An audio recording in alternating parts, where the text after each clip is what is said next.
नमस्कार बच्चों, स्वागत है आपका हमारे यूट्यूब चैनल एक कोचिंग बाय अजय सर की क्लास में। जैसा कि आपको पता है, आज का हमारा सब्जेक्ट है सामाजिक विज्ञान, जिसके अंतर्गत हम प्रारंभिक इतिहास और मानचित्र के बारे में समझेंगे। इसमें इतिहास प्लस भूगोल विषय से संबंधित जानकारी दी गई है। तो आइए बच्चों, हम अब स्टार्ट करते हैं आज का टॉपिक, प्रारंभिक मानव जीवन का इतिहास। इसका पहला पॉइंट क्या है बच्चों? प्रारंभिक जीवन।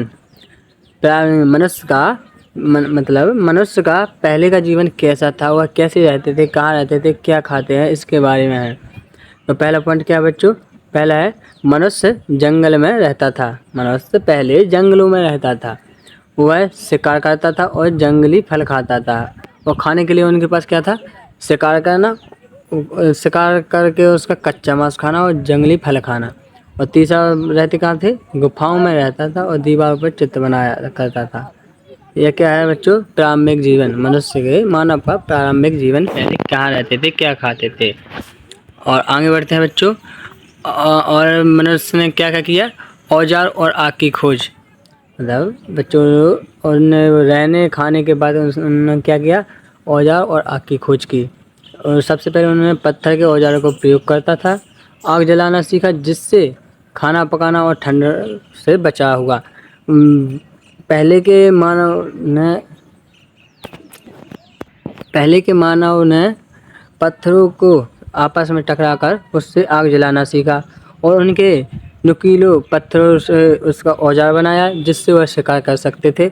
और आग जलाकर वह अपना कच्चा मांस खाते थे, जो पहले उसको पकाकर खाने लगे। और ठंड से बचाव का कारण भी वही आग से बचाव हुआ।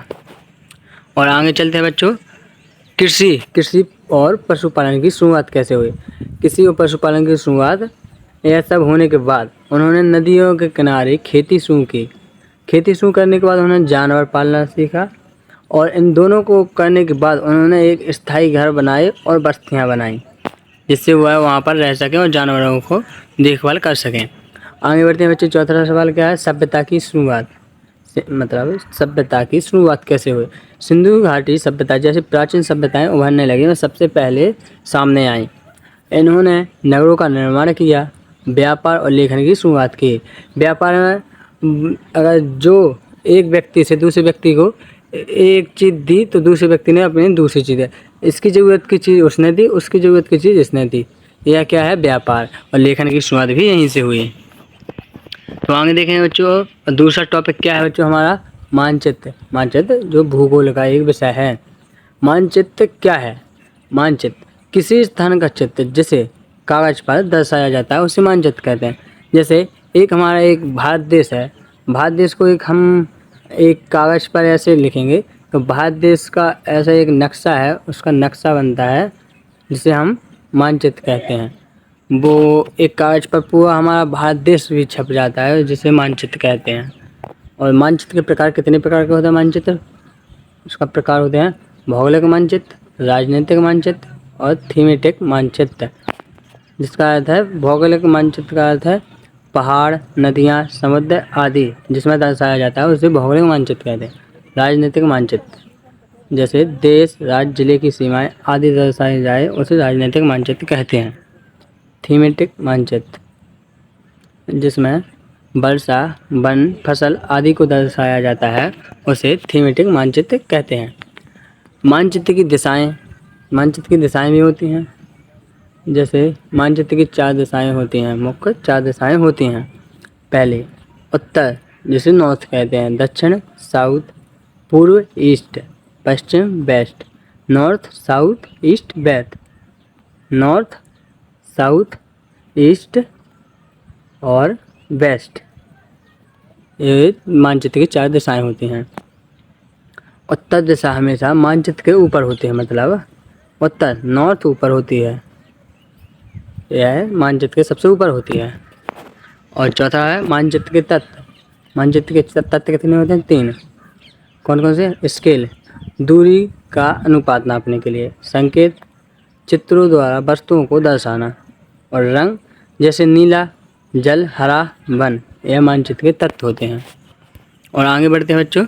प्रमुख रेखाएं। भूमध्य रेखा, भूमध्य रेखा पृथ्वी को उत्तर दक्षिण से बांटती है। मतलब यह एक पृथ्वी है और यहाँ उत्तर है, यह दक्षिण है। और भूमध्य रेखा कहाँ से गई है? हमारी पृथ्वी के बीचों बीच से।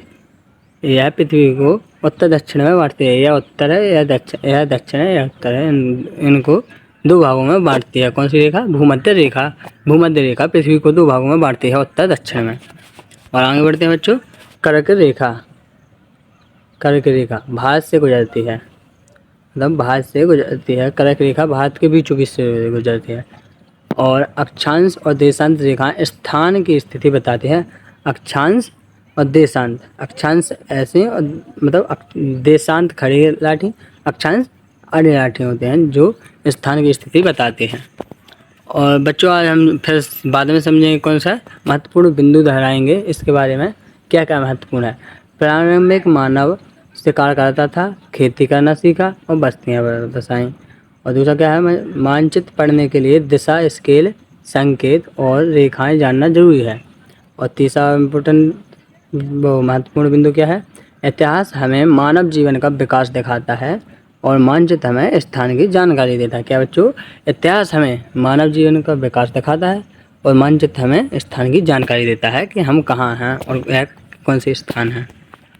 तो बच्चों आशा करते हैं कि आपको हमारे एक कोचिंग जैसा ही क्लास में समझ में आया होगा। और ऐसे ही अन्य टॉपिक जानने के लिए हमारे चैनल को सब्सक्राइब जरूर करें, जिससे हमारा वीडियो सबसे पहले आप